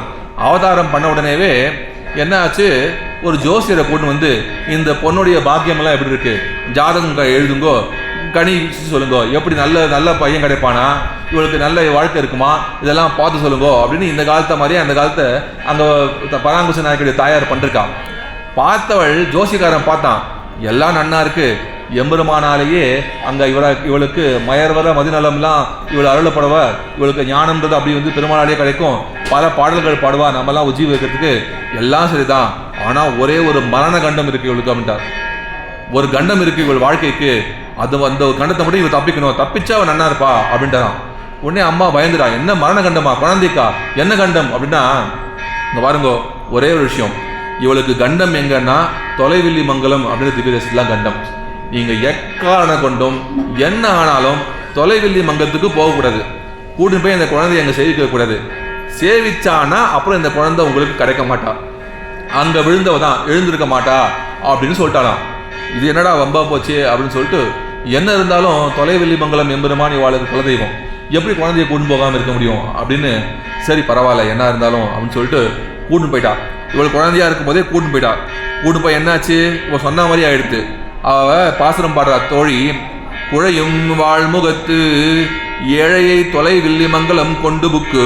நீ தானே பண்ண, நீதான் உன் பொண்ணை போய் சின்ன பொண்ணா இருக்கும்போது ஏழையை தொலைவில்லி மங்கலம் கொண்டு புக்கு கொண்டு போய் விட்டாங்க. அவங்க போய் என்ன பண்ண, வெறும் கொண்டு போய் விட்டா கூட பரவாயில்ல, இழை கொள் சோதி செந்தாமரை கண்பிரான் இருந்தமை காட்டி நீர் அப்படின்னு அங்க பாரு, அவன் தான் அந்த செந்தாமரை கண்ணன் தொலைவில்லி மங்கலத்தில் இருக்கான் பத்தியா அரவிந்தலோசனன், அவன் தான் அது பாரு அப்படின்னு சொல்லி போய் காட்டுறா. என்னைக்கு அந்த பெருமாளை பார்த்தாலோ அன்னைக்கே இவன் மனசு பைத்தியம் ஆயிடுது. போனா என்னாச்சு, இப்போ அவன் நிலைமை எப்படி இருக்கு, மழை பெய்தாலுக்கும் கண்ண நீரோடு கண்ணில் தாரதாரையா மழை மாதிரி இப்போ அழுதுன்னு இருக்காளாம். அவ எதுக்கு அப்படின்னா, அன்று தொட்டும் மையாந்து அப்படின்னு, என்னைக்கு நீ உன் பொண்ணை இவன் தான் தொலைவில்லி மங்கலம் எம்பெருமானு காட்டினியோ அன்னிலிருந்து அவள் பைத்தியம் ஆயிட்டா. அந்த எம்பெருமான் மேல பைத்தியமாகி இவள் நுழையும் சிந்தையள் அன்னை மீர் தொடும் அத்திசை உற்று நோக்கியே அப்படின்னு எப்பொழுதும் கண்ணநீர் கைகளால் எழுத்து அப்படின்னு அடுத்து வரப்போறது இல்லையா, கங்குலும் பகலும் கண் துயில் அறியாள்னு, அந்த மாதிரி இங்கேயும் அழுதுண்டே இருக்கலாம். தொலைவில்லி மங்கலம் தொலைவில்லி மங்கலம் தொலைவில்லி மங்கலம்னு அதையே சொல்லிட்டு அந்த தொலைவில்லி மங்கலம் எந்த பக்கம் இருக்கோ அந்த திசையை நோக்கியே தொழுதுன்னு இருக்கலாம். அப்படி இருக்கக்கூடிய இங்க நாயக்குடைய நிலைமை. அதனால நாயக்கியால பாட்டு பாட முடியாது. இங்க தாயாரும் இவளோட நிலைமையை பார்த்து கஷ்டப்பட்டு இருக்கா. தோழி சொல்லிட்டு இருக்கா, நீ அன்னைக்கு கொண்டு போய் விட்ட அன்னியோட இவன் நிலைமை இவ்வளவுதான் அப்படின்னு சொல்லிட்டு. இவன் இந்த நாயக்கியுடைய நிலைமையை நம்ம எப்படி புரிஞ்சுக்கணும் அப்படின்னா, சீதா பிராட்டியினுடைய நிலைமை ராமாயணத்துல அசோகவனத்துல எப்படி இருந்தது அந்த மாதிரி இவர் எழுந்தா அப்படின்னு சாதிக்கிறார். என்ன விஷயம் அப்படின்னா, அசோகவனத்துல சீதை வந்து சிறை இருக்கா இல்லையா. அசோகவனம்ன்றது என்ன அப்படின்னா, அங்க ராவணனுடைய பர்சனல் கார்டன் அது. அப்போ எவ்வளோ அழகாக இருக்கும் அந்த கார்டன்றது, எவ்வளோ அழகான மரங்கள் புஷ்பங்கள்லாம் பழங்கள்லாம் பூத்து குலுங்கும், என்ன ஒரு இயற்கை அழகு அங்கே இருக்கும். இவள் ஒரு பக்கம் அது இருக்கு, இன்னொரு பக்கம் கோரமான ராட்சசிகள், பார்க்கறதுக்கே பயமா இருக்கு, ரொம்ப பயங்கரமான வார்த்தைகளை சொல்லிட்டு இருக்கா. இவளை தூங்க விடாம எதுவும் பண்ண விடாம டார்ச்சர் பண்றா 24/7 சைக்கலாஜிக்கல் டார்ச்சர். ஒரு பக்கம் அழகான அந்த உத்தியானவனம் அந்த அசோகவனம், இன்னொரு பக்கம் தன்னை டார்ச்சர் பண்ணக்கூடிய இந்த ராட்சசிகள். சீதை எதை பார்த்தாள், இந்த ராட்சசிகள் இருக்கட்டும் அந்த வனத்தை பார்க்குறேன்னு சொல்லி பார்த்தாளா, இல்லை வனத்தை நான் ரசிக்க மாட்டேன் இவா கஷ்டம் எனக்கு ரொம்ப ஜாஸ்தியாக இருக்குன்னு இருந்தாளா அப்படின்னா ரெண்டும் இல்லையா. இவள் வனத்தையும் பார்க்கவில்லை இந்த ராட்சசிகளையும் பார்க்கலையாம். அப்போ யாரை பார்த்தா அப்படின்னா, நைஷா பஷ்யதி ராட்சஸ்ய நைமான் புஷ்ப பலத்ருமான் ஏகஸ்த ஹிருதயானூனம் ராமமேவ அனுபஷ்யதி அப்படின்றா. இவள் ராட்சசியும் பார்க்கலையாம் இந்த வனத்தையும் பார்க்கலையாம். அப்போ என்ன பார்த்தானா, ஏகஸ்த ஹிருதயானூனம்னு இந்த மனசை வந்து ஒரே ஒருமுகப்படுத்தி அங்கே தன்னுடைய கணவனான ராமனை நிறுத்தி ராமமேவ அனுபஷ்யதி அப்படின்னு மனசால ராமனையே தியானம் பண்ணிட்டு இருக்கலாம். அப்பேற்பட்ட அந்த கஷ்டத்துலையும் சம்சாரத்தில் சுகதுக்கங்கள் இருக்கக்கூடிய சம்சாரத்தில் அது ரெண்டுத்தையுமே மனசில் கலசாமல் எம்பெருமானே தியானிக்கக்கூடிய அந்த யோகிய நிலையை அங்கே வந்து பிராட்டி காட்டுறா இல்லையா, அதே நிலைமை இங்கே தொலைவெள்ளி மங்கலம்னு சொல்லிட்டு இங்கே திசை நோக்கி தொழுதுன்னு இங்கே நாயக்கி இருக்கா அப்படின்னு காட்டுறா. அப்படி இங்கே தாயார் வந்து உருகி பாடின்னு இருக்கா. இந்த 5ஆம் பத்து தோழி பாடின்னு இருக்கா இவள் நிலைமை என்ன அப்படின்னு சொல்லி. அதன் பிறகு 6ஆம் பத்து என்ன விஷயம் அப்படின்னா, இவள் எம்பெருமானுடைய அந்த விரகதாபத்தினால என் பொண்ணு இப்படி அழறாளேன்னு மேலே தாயார் பாசுரம் தான் போகிறது. என்ன விஷயம் அப்படின்னா, இந்த எம்பெருமான் வந்து இங்கே வராமல் இருக்கான், இவள் கணவன் இவளை வந்து சேர்த்துக்காமல் இருக்கான், அதனால என் பொண்ணு எதெல்லாம் இழக்கிறா தெரியுமா, எவ்வளோலாம் கஷ்டப்படுறா தெரியுமான்னு புலம்புறாளாம் எங்கள் தாயார். என்னன்னா, மாலுக்கு வைய மலர்ந்த மணாளருக்கு நீல கருநிற மேக நியாயருக்கு கோலச் செந்தாமரை கண்ணருக்கு என் கொங்கலர் ஏல குழலி இழந்தது சங்கே அப்படின்றார். இந்த பெண் எப்படி இருக்காளா, அந்த விரதாபம் முத்தி அவள் உடம்பே ஒல்லியாக போயிடுத்தான், எதுவும் சாப்பிட்றது இல்லை, உடம்பு ஒல்லியாக போய் எந்த அளவுக்குன்னா கையில் போட்டுருக்க அந்த வளையல்கள்லாம் நழுவி கீழே விழுத்தான், அப்படி ஆயிடுத்தான். இப்படி சிங்காரத்தில் சொல்வா எப்படின்னா, மனைவிக்கு அந்த கணவனுடைய பிரிவு ஏற்படுது அப்படின்னா அப்படியே ஒல்லியாக போயிடுவாள் அந்த பெண். கணவனுடைய சேர்க்கை ஏற்படுத்து அப்படின்னா அவன் நன்னா புஷ்டி ஆவாளாம். அப்படிலாம் சிங்காரத்தை சொல்றா. இன்னைக்கு அது இருக்கான்லாம் தெரியாது, அப்படின்னு கேட்கறது சொல்வா. அப்படி அழகா கதையெல்லாம் சொல்வா. ஒரு கணவன் இருக்கானா, அவன் நன்னா மனைவியோடு இருக்கும்போது வியாபாரத்துக்காக வெளியூர் போகணுன்ற மாதிரி இருக்கானா. இவை போகக்கூடாதுன்னு நிற்கிறா, ஆனால் போயே ஆகுவேன், வேற வழி கிடையாது, போகணும்னு நிற்கிறான். இவன் என்ன நினைச்சான்னா, எப்படியாவது இவனை தடுத்துடலாம்னு நினைச்சிருந்தான். ஆனால் தடுக்க முடியல. கடைசியில் கதவை திறந்து, யாமி நான் போயிட்டு வரேன் பபாய் அப்படின்றான். யாமின்னு இவளுக்கு புரிஞ்சு போச்சு, நிச்சயமா வரமாட்டான், போயிடுவான் போல இருக்குன்னு சொல்லிட்டு அப்படியே பார்த்தா திடீர்னு துப்புன்னு கேட்கறது. என்ன ஆச்சுன்னு கணவன் பார்த்துறான். என்னடா சத்தம்னு பார்த்தா அப்படியே டப்புன்னு அப்படியே பலூனில் காத்துக்கிற மாதிரி அப்படியே ஒல்லியாயிட்டான் அவன். ஐயோ என்னோட கணவன் என்னை விட்டு போறானே அப்படின்னு இவள் கை வளைன்றது இவன் ஒட்டியான மாதிரி ஆயிட்டான். எல்லாம் கழண்டு விழுதான், வங்கி கழண்டு விழுது, ஒட்டியானம் கழண்டு விழுது, அப்படி எல்லாம் கழண்டு விழுந்துருக்கான். இவனுக்கு பயந்துட்டான். ஐயோ என்ன இவன் நிலைமை இப்படி ஆயிடுத்து, நீ இப்படி விட்டான்னா போயிட்டு வரதுக்குள்ள இவள் இருப்பாளா இல்லையான்னு தெரியலையே அப்படின்னு சொல்லி, சரி வேணா இவளை காப்பாற்றலான்னு சொல்லிட்டு நயாமி அப்படிங்கிறான். நயாமி அப்படின்னா நயாமின்னா என்ன அர்த்தம்னா, 2 அர்த்தம். ஒன்று ஒரு சாதாரண அர்த்தம், இன்னொன்று விசேஷ அர்த்தம். நயாமின்னா நயாமி நான் போக மாட்டேன்னு சொல்கிறான். நயாமின்னா ஒன்றை கூட்டிட்டு போகிறேன் அப்படின்னு இன்னொரு அர்த்தம். அவள் தான் இன்னும் ஜாலியாக போயிடுது இல்லையா, ஆஹா நம்ம ஆத்துக்காரோட வெளில போகிறோம் ஜாலி அப்படின்னோடனே அப்படி ஒல்லியானவள் திடீர்னு புஷ்டி ஆகிட்டான். டப்புன்னு எல்லாம் விடிக்கிறதான். என்னன்னா இப்போ வளையல்கள் வந்து சைஸ் பத்தாமல் விடிக்கிறதான், வளையல்களும் ஒட்டியானமும் எல்லாமே. அப்படி நாயகியோட நிலைமைன்றது அப்படி இருக்குமா. கணவனை பிரிந்தால் ஒல்லியாருது இந்த அப்படின்னு சொல்லிட்டு என்னுடைய மகள் இப்படி தன்னுடைய வளையலை இழந்து நிற்கிறாளே அப்படின்னு இவ வருத்தப்படுறா. அப்படி ஒவ்வொன்றா வந்து எப்படிலாம் எழுந்துருக்கா அப்படின்னு சொல்றா. இங்கே வந்து விஷயம் என்னன்னா, இந்த மாதிரி தன்னுடைய ஆசிரியர்களுடைய அகங்கார மமகாரங்களை பெருமாள் எப்படி எடுத்துக்கிறான் அப்படின்னு இங்கே காட்டக்கூடிய முக்கியமான குணம் இந்த பதிகத்தில்னு சொல்றா. அப்படி ஒவ்வொன்றுக்கும் அப்படி சொல்லலை, இங்கே வந்து தோணுச்சு ஞாபகம் சொல்கிறேன். அப்படி இருக்கக்கூடிய இந்த இப்போ தாயார் இன்னொரு அடுத்த பதிகம், இதுதான் முக்கியமான உண்ணும் சோறு பருகு நீர் தின்னும் விட்டலை பதிகம். இந்த பதிகத்திலையும் தாயார் தான் புலம்புறா. இங்கே என்ன சங்கதி அப்படின்னா, இங்கே இன்னும் ரொம்ப மோசம் நிலைமை. என்ன ஆயிடுத்து அப்படின்னா, இந்த பொண்ணோடைய நிலைமை ரொம்ப மோசமாக இருக்குது. எப்போ என்ன பண்ணணும்னு தெரியாது, இவளை க்ளோஸாக வாட்ச் பண்ணி காப்பாற்றணும் அப்படின்றான். காப்பாற்றுறதுக்கு என்ன பண்ணணும் அப்படின்னா, இவளை தன் பக்கத்துலேயே படுக்க வச்சுருக்கா. தன் பக்கத்துலேயே படுக்க வச்சுட்டு இவளை வந்து காப்பாற்றணும்னு பார்க்குறா. இப்போ அவளையே பார்த்துட்டு இருக்கா. ஒரு செகண்ட் கண் அசர்ந்து எழுந்து பார்த்தா காணோம், பொண்ணை காணோம், எங்கே போனான்னு தெரியல. அப்படி எழுந்து பார்க்குறா. அப்போ என்ன பண்ணோம், பயப்படணும் இல்லையா, என் பொண்ணு எங்கே போனான்னு தெரியலையே அப்படின்னு பயப்படணுமோ இல்லையோ. தாயார் பயப்படலையா. அவள் சொல்கிறா, உண்ணும் சோறு பருகு நீர் தின்னும் வெற்றிலையும் எல்லாம் கண்ணன் எம்பெருமான் என்றென்றே கண்கள் நீர் மல்கி மண்ணினுள் அவன் சீர் வளம் மிக்கவன் ஊர் வினவி தின்னம் என் இளமான் புகுமூர் திருக்கோளூரே அப்படின்றா. எனக்கு என்ன பயம், இப்போ அவன் எங்கே போயிருப்பா, தன்னுடைய கணவன் தன்னை வந்து பார்க்கணும்னு வெயிட் பண்ணிட்டு இருந்தா, அவன் வரவே இல்லை.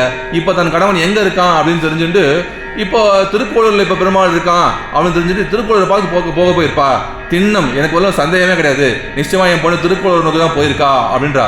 உண்ணும் சோறு பருகு நீர் தின்னும் வெற்றிலை எல்லாம் கண்ணன். இவளோட நிலைமை எப்படி இருக்குன்னா, இவளுக்கு தாரகம் போஷகம் போக்கியம் எல்லாமே பெருமாள் தான் அப்படின்னு வாசுதேவ சர்வமிதி சகாத்மா சுதுர்லபா அப்படின்னு கண்ணன் யாரை சொல்கிறானோ அப்பேற்பட்ட நிலைமையில் எல்லாமே கண்ணனாக இருக்கக்கூடிய இந்த பெண் எங்கே போகிறா?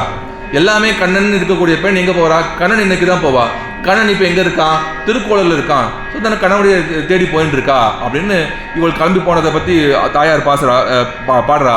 இங்கே ஒரு 2 நிமிஷம் எடுத்துட்டு ஒரு அழகான ஐதிஹ்யம் மட்டும் இருக்குது, அதை மட்டும் விண்ணப்பிக்கிறேன். எனக்கு டைம் ஆகிடுச்சுன்னு நினைக்கிறேன். என்ன விஷயம்னா, இந்த பாசுரத்துக்கு ஆளவந்தார் அர்த்தங்களை சாட்சிருக்கார், காலக்ஷேபம் சாட்சிருக்கார். யோசிச்சு பாருங்க, ஆளவந்தாருடைய காலக்ஷேப கோஷ்டி எப்படி இருக்கும்? ஆளவந்தார் திருவாய்மொழிக்கு அர்த்தம் சொல்லிட்டு இருக்கார். யாரெல்லாம் கேட்பா? அங்க பெரிய நம்பிகள், திருக்கோட்டியூர் நம்பிகள், திருமாலை ஆண்டான், திருமலை நம்பிகள், எத்தனை பெரிய மகான்கள் எல்லாரும் அவர் கோஷ்டில இருந்து இந்த அர்த்தங்களை கேட்டுட்டு இருக்கா. அப்பேற்பட்ட சமயத்துல அங்க ஒருத்தருக்கு ஒரு சந்தேகம் வருதான். இங்க பராங்குச நாயகியோடைய தூங்கிட்டு இருக்கும்போது, தாயார் தூங்கும்போது கிளம்பி போயிட்டா. தனியா போன பெண்ணை பத்தி தாயார் கவலைப்படுற மாதிரி பயப்படுற மாதிரி தெரியலையே. சரி, அது இருக்கட்டும். இன்னொரு இடத்துல பரகால நாயகி திருமங்கை ஆழ்வார் அவர் என்ன சொல்றான்னா, அவள் தன்னுடைய அன்னையோட தாயோடு இருக்கும்பொழுது, அவள் இருக்கும்போதே அவன் தன் கணவனோடு போறா. அற்புதமான பாசுரம். கல்வன் கொல்யானறியேன் கரியான் ஒரு கால வள்ளி மருங்கொல் எந்தன் மடமான நெய்ப்போத என்று வெள்ளி வளை கைப்பற்ற பெற்ற தாயாரை விட்டகன்று அள்ளலம்பூங்கழனி அணியாலி புகுவர்களோ அப்படின்றார். என்னன்னா, வந்தனா கரியான் ஒரு கால கல்வன் கொல் யானறியேன் அப்படின்னு வரானா ஒருத்தன். அப்படியே கருப்பாக இருக்கானா, ஸ்மார்ட்டாக இருக்கானா, பயங்கர ஃபேஷனாக இருக்கானா, நல்லா நிறைய ஃபங்க்லாம் வச்சுருக்கானா, பெரிய பைக் எடுத்துன்னு வரானா. இப்படி இங்கே முறுக்கினா 10 தெருக்கு சத்தம் கேட்குறது, அந்த மாதிரி சைலன்சர் போட்டு வரானா. அவன் வந்தாலே எல்லா பொண்ணுங்களும் அவனையே திரும்ப பார்த்துட்டு இருக்கான். அப்போ ஏற்பட்ட ஒருத்தன் வந்தானா, ஆற்று வாசல் நிறுத்தினானா, உள்ள அவன் கடகடன்னு வந்தானா, வாடி அப்படின்னு கையை பிடிச்சி இருக்கிறானா. இவனுக்கும் வியவஸ்தை இல்லை, அம்மா பக்கத்தில் இருக்கேன் இப்படி கையை பிடிச்சி எடுக்கிறானேன்னு. அந்த பொண்ணுக்கும் வெட்கம் இல்லை, தாயார் பக்கத்தில் இருக்கும்போது கூட இப்படி ஓடுறான்னு. அவள் திரும்பி பார்க்காம ஏறி அவள் பைக்கில் ஏறி போயிட்டே இருந்தா. எங்கே போனான்னு தெரியலையே. இவன் திருவாலி திருநகரி எம்பெருமானு தெரியும், அங்கே தான் போனாளா, வேற எங்கேயா போனாளா, பத்திரமா போனாளா தெரியலையேன்னு இவன் கவலைப்படுறா. இப்போ கேள்வி என்ன? ஆளவந்தார் கோஷ்டியில் எழுப்பப்பட்ட கேள்வி என்ன அப்படின்னா, தன்னுடைய கணவனோடு போன பரகால நாயகியை பற்றி எதுக்கு பயப்படணும்? கணவனோட மனைவி போனா அவன் அம்மா எதுக்காக பயப்படணுமா? அவசியம் இல்லையே. தன்னுடைய புருஷனோட தான் போறா. தனியா போன பெண்ணை பத்தி பயப்படாம எப்படி இருக்க முடியும்? தனியா போயிட்டாலே என்ன ஆகுன்னு ஒரு கேள்வி வருது இல்லையா? இங்க பயப்பட வேண்டியவா பயப்படலையே, பயப்பட அவசியம் இல்லாதவா ரொம்ப பயப்படுறாளே, என்ன சங்கதி தப்பா இருக்கே அப்படின்னு கேள்வி கேட்கிறா. ஆளை சமாதானம் சொல்றாரு, அப்படிலாம் இல்லை, சரியாதான் எல்லாம் பயந்துருக்கா. இங்க பராங்குச நாயகி விஷயம் நிலைமை என்ன? உண்ணும் சோறு பருகும் நீர் தின்னும் விட்டுல எல்லாம் கண்ணன் இருக்கக்கூடியவா. தன்னுடைய கணவனை விழுந்து வாடக்கூடியவள் எங்க போக போறா? கணவனை நோக்கி தானே போக போறா. அவள் வேற எங்கேயா போவாளா, வேற ஊருக்கு போய் நிற்க போறாளா அப்படின்னு சந்தேகம் வரப்போறது இல்லையே. இந்த ஒரு பொண்ணு லவ் பண்றது தெரியும், நன்னா என்ன பண்றதுன்னு அப்படியே இருக்கா. எழுந்து பார்த்தா காணோம், எங்க போய்க்க போறா? போயிட்டான், லவர் கூட போயிட்டா, அவ்வளவுதானே. போனது சரியா தப்பா, போனதை நினைச்சு வருத்தப்படலாம், வேற எங்க போவான்னு சந்தேகம் வர வேண்டிய அவசியம் இல்லையே. அவன் அங்கதான் போயிருக்கா அப்படின்றது இப்ப நிலைமை. அதனால இங்க பராங்குச நாயகியுடைய தாயார் பயப்பட வேண்டிய அவசியம் இல்லை. சரி, பரகால நாயகி எதுக்கு பயப்படணும்? அவன் அம்மா எதுக்கு பயப்படணும்? தன்னுடைய கணவனோட தானே அவள் போயிருக்கா அப்படின்னா அது ஒன்றும் இல்லை, ரெண்டும் ஒரு பைத்தியம். இவளுக்கு அவன் மேல பைத்தியமா, பெருமாள் மேல, பரகால நாயகிக்கு. அவனுக்கு திருவாலி எம்பெருமானுக்கு பரகால நாயகி மேல 10 மடங்கு பைத்தியமா. இப்படி ஒண்ணுக்கு ஒண்ணு காதல் பைத்தியத்தில் இருக்கு. இப்போ இவர்கள் பைக்கை வேற எடுத்துன்னு போயிருக்கா. இவனை இம்ப்ரெஸ் பண்ணோன்னு அவன் எங்கே போறானோ, வீலி பண்ணிட்டு எங்கேயாவது உள்ள போனான்னு என்ன பண்றது? இல்லை உனக்கு அந்த இடத்த காட்டுறேன் இந்த இடத்த காட்டுறேன்னு சொல்லி போனா என்ன பண்ணுறது? ஏன்னா ஒருத்தருக்கும் ரோட்ல கவனம் இல்லை, அவனுக்கு இவள் மேல கவனம், இவளுக்கு அவன் மேல கவனம். ரோட்ல கட்டி பிடிச்சின்னு போயிட்டு இருக்கா. இவன் எங்க போவான்னு யாருக்கு தெரியும்? திருவாலிக்கு தான் போனாளா, இல்லை எதையோ பேசிட்டு எங்கேயோ போயிடாளா? இந்த பக்கம் இலங்கையில ராவணன் இருக்கான், அந்த பக்கம் மதுரையில கம்சன் இருக்கான், இவளை சுத்தி ஆபத்து இருக்கே, அதெல்லாம் எங்கேயோ போய் மாட்டிக்க போறதுலே பயமா இருக்கே, திருவாலிக்கு தான் போனாலான்னு தெரியலையேன்னு அந்த தாயார் பயந்ததும் நியாயம், இந்த தாயார் பயப்படாம இருந்தது நியாயம் அப்படின்னு ஆச்சரியமா காட்டுறா. அடி எனக்கு இன்னும் எவ்வளவு நிமிஷம் இருக்கு? 7 நிமிஷம். இந்த மாதிரி தாயார் உடைய அனுபவம் அப்படி போயின்னு இருக்கு. அடுத்து பொன்னுலக ஆளிரோ அப்படின்னு சுருக்கமாக சொல்லிட்டு கடைசி பாசனத்துக்கு வந்துடுறேன். பொன்னுலக ஆளிரோன்றது திருக்கோளூருக்கு போன இந்த பராங்குச நாய்க்கு ஒரு லெவலுக்கு மேலே விரகதாபம் ரொம்ப முத்தி போய் தன்னால் மேலே போக முடியல, இதுக்கு மேலே என்ன நடக்க முடியாதுன்னு சொல்லிட்டு அங்கிருந்தே பறவைகளை தூதி விடுறா. அது முக்கியமாக நம்ம தெரிஞ்சுக்க வேண்டிய அர்த்தம் என்ன அப்படின்னா, பொன்னுலக ஆளிரோ புவனி முழுத ஆளிரோ அப்படின்னு தூது அப்படின்னு சொல்லக்கூடிய இந்த பட்சிகள் யாரு? ஆச்சாரியர்கள். முதலே சொன்னேன் இல்லையா, இந்த ஆச்சாரியர்களுக்கு என்ன நாய் தன்னுடைய பக்தனோடு சேர்த்து இருக்கக்கூடிய அந்த ஆச்சாரியனுக்கு பெருமாள் இந்த உபய விபூதிகளும் நித்திய விபூதி லீலா விபூதி 5 minutes அடியன் தன்யோஸ்மி. 2 விபூதிகளும் பெருமாளுக்கே இந்த ஆச்சாரியனுக்கே சொத்தாக பெருமாள் எழுதி வைப்பானா. அப்படிப்பட்ட பெருமை போற்றி உகப்பதும் புந்தியில் கொள்வதும் பொங்கு புகழ் சாற்றி வளர்ப்பதும் சற்றளவோ முன்னம் பெற்றதற்கே அப்படின்னு சுவாமி தேசிகன் சொல்ற மாதிரி நம்மை பெருமாளோடு சேர்த்து வைக்கக்கூடிய ஆச்சாரியனுக்கு எது கொடுத்தாந்தகும் அப்படின்னு அப்பேற்பட்டவர்களுக்கு இந்த உபயோகபூதியும் சொத்து அப்படின்னு இங்கே காட்டுற முக்கியமான அர்த்தம். அதுக்கு அடுத்ததும் நீராய் நிலனாய் அப்படின்னு ஸ்கிப் பண்ணிட்டு கடைசியாக பதிகத்துக்கு வந்துடுறேன். இப்போ கடைசி பதிகத்தில் இந்த மாதிரி ஆழ்வார் ஆர்த்தியோட எவ்வளவோ சொல்லி பார்த்தோம், எவ்வளவோ கூப்பிட்டு பார்த்தோம், எம்பெருமான் வரல. ஏன்னா 9ஆம் தசகத்தில் ஆர்த்தியோட கை கூப்பிடுறாரு. அவன் காதில் விழுற அளவுக்கு இங்கேருந்தே கத்துறார். ஆனாலும் பெருமாள் வரலையே. இந்த பெருமாள் நம்மக்கிட்ட வரணும்னா என்ன பண்ணுறது அப்படின்னு யோசிக்க நாண்யப்பந்தா வித்தியதே அயனாய அப்படின்னு வேதத்தை சொன்னது போல சரணாகதியை தவிர்த்து நமக்கு வேறு உபாயம் இல்லை.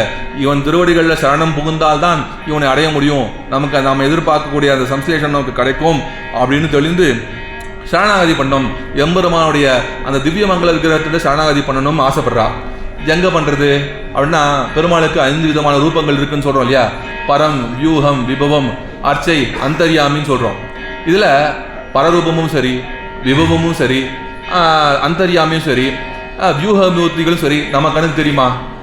தெரியாது. நம்ம கணக்கு தெரிய போதில்லை. நாம் அப்போ சரணாகதி எங்கே பண்ண முடியும் அப்படின்னா அர்ச்சாவதாரத்தில் பண்ண முடியும். அதுவும் எங்கே பண்ணுறது அப்படின்னா அங்கே ஸ்ரீ வைகுண்ட விரக்தாய சுவாமி புஷ்கரணி தடே அப்படின்ற மாதிரி வைகுண்டத்திலிருந்து நமக்காக சௌலபியத்தோடு எழுந்திருக்கக்கூடிய அந்த திருவேங்கடவன் திருவடியில் தான் சரணாகதி பண்ணோம் அப்படின்னு கண்ணன் அடியினை எமக்கு காட்டும் வெறுப்பு கடுவினையர் இருவினையும் கடியும் வெறுப்புன்னு சுவாமி தேசிகன் கொண்டாடுறாரு. அந்த திருவேங்கடம் எம்பெருமான இடத்துல சரணாகதி பண்ணணும்னு முடிவெடுக்கிறார். ஆச்சரியமான பதிகம். அதில் முதல் 9 பாட்டு உலகமண்ட பெருவாயாலே ஆரம்பித்து 9 பாட்டு அவனுக்கு சரண்யனுக்கான லட்சணங்கள் எல்லாம் குணங்கள்லாம் அவனுக்கு இருக்குன்னு காமிச்சு 10ஆவது பாட்டில் ஆச்சரியமாக சரணாகதி பண்ண போகிறார். அந்த பாட்டு சொல்லி அர்த்தங்களை மட்டும் சொல்லி அடியை முடிச்சுக்கிறேன்.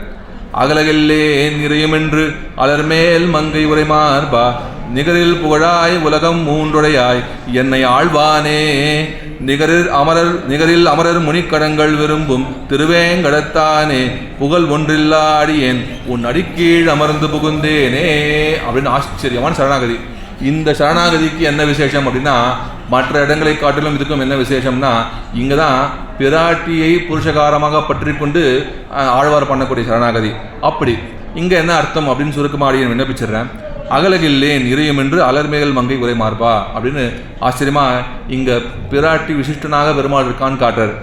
மார்பா உரை மார்பா மங்கை உரை மார்பா அலர்மேல் மங்கை உரை மார்பா அகலகில்லேன் இறையும் என்று அலர்மேல் மங்கை உரை மார்பா அப்படின்னு அனுபவிக்கணும். இதை என்ன விஷயம்னா மங்கை அப்படின்னா நித்திய யுவதியாக இருக்கக்கூடிய பெரிய பிராட்டி. அவள் எப்பொழுதுமே பூவில் இருப்பாள் அப்படின்னு தாமரை மலர் மேலே எழுந்திருக்கக்கூடியவள்.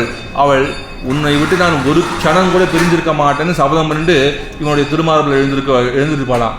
அப்பேற்பட்ட திருமார்பை உடைய திருவேங்கடத்தவன் அப்படின்னு இவள் ஸ்ரீ விசிஷ்டனாக இருக்கா இந்த பெருமாள் எப்பொழுதுமே அப்படின்றத காட்டுறா. பிராட்டி நமக்கு புருஷகார பூத்தை, அவளும் நமக்கு உபாயம் அப்படிங்கிறது இங்கே காட்டுற விஷயம். நிகரில் புகழாய் அப்படின்னா நிகரில்லாத புகழ். புகழ்னா என்ன? புகழக்கூடிய குணம் அவனுக்கு இருக்குது. என்ன குணம் இருக்குது? அவனுக்கு ஞானம் இருக்குது, பலம் இருக்குது, ஐஸ்வர்யம் இருக்குது. இதெல்லாம் அப்படின்னா இதெல்லாம் இல்லை. ஏன்னா இந்த குணங்கள்லாம் நம்மை நிகிரகத்திற்கும் உபயோகப்படும், அனுகிரகம் பண்ணுறதுக்கும் உபயோகப்படும். இங்கே ஆழ்வார் எதிர்பார்க்கறது அனுகிரகம் மட்டும்தான். அதனால் இந்த குணங்கள்லாம் எதுவும் கிடையாது. எம்பெருமானுடைய காருண்யம், அவனுடைய வாத்சல்யம், அந்த குணங்கள் தான். நிகரில் புகழாய்னா அபரிமிதமான காருண்யத்தை உடையவனே அப்படின்னு சொல்கிறான். உலகம் 3உடையாய் அப்படின்னு இவனுடைய சுவாமித்துவத்தை பரத்துவத்தை காட்டுறா. என்னை ஆழ்வானேன்னு 3 உலகத்துக்கும் சுவாமியாக இருக்கலாம். ஆனால் தாழ்ந்தவனான என்னையும் அருகில் அழைத்து எனக்கும் எனக்கும் உனக்கும் நான் தாண்டா சுவாமின்னு என்னை சேர்த்துன்ற பற்றியா அந்த சௌஷீல்யம், அந்த நீர்மையும் உனக்கு இருக்குது அப்படின்றத காட்டுறா. அப்புறம் என்னை ஆழ்வானே நிகரில் அமரர் முனிக்கணங்கள் விரும்பும் திருவேங்கடத்தானே அப்படின்னு சொல்லும்பொழுது அவனுடைய சௌலபியம் தெரியுது. முன்ன சொன்ன மாதிரி பரத்வ ரூபத்தில் நம்ம சரணாகதி பண்ண முடியுமா? பண்ண முடியாது. திருவேங்கடத்தானேன்னு இங்கே அவன் இறங்கினால்தான் அவனுக்கு சரணாகதி அவனத்தில் பண்ண முடியும்னு அவனுக்கு சௌலபியம் காட்டப்படுறது. என்னை ஆழ்வானே அப்படின்னு நிகரில் அமரர் முனிக்கணங்கள் விரும்பும் திருவேங்கடத்தானே புகழ் ஒன்றில்லா அடியேன் உன் அடிக்கீழமர்ந்து புகுந்தேனே அப்படின்னு எனக்கு கார்பண்யம், வேறு புகழ் எதுவும் கிடையாது. உன் திருவடிகளே புகழ், உன் திருவடிகளே சரணம், எனக்கு வேறு உபாயம் கிடையாதுன்னு சொல்லி உன் அடிக்கீழமர்ந்து புகுந்தேனேன்னு அவன் திருவடிகளே சரணாகதி பண்ணுறா. இப்படி ஆச்சரியமாக இந்த அற்புதமான சரணாகதியை பண்ணி நமக்கும் சரணாகதி தத்துவத்தை காட்டி ஆழ்வார் 6ஆம் பத்து தலை கட்டுகிறார். அடியேன் நேரத்துக்கு முடிச்சிட்டேன்னு நினைக்கிறேன். அடியேன் கவிதார்க்கிக சிம்ஹாய கல்யாண குணசாலினே ஸ்ரீமதே வெங்கடேஷாய வேதாந்த குரவே நமஹ.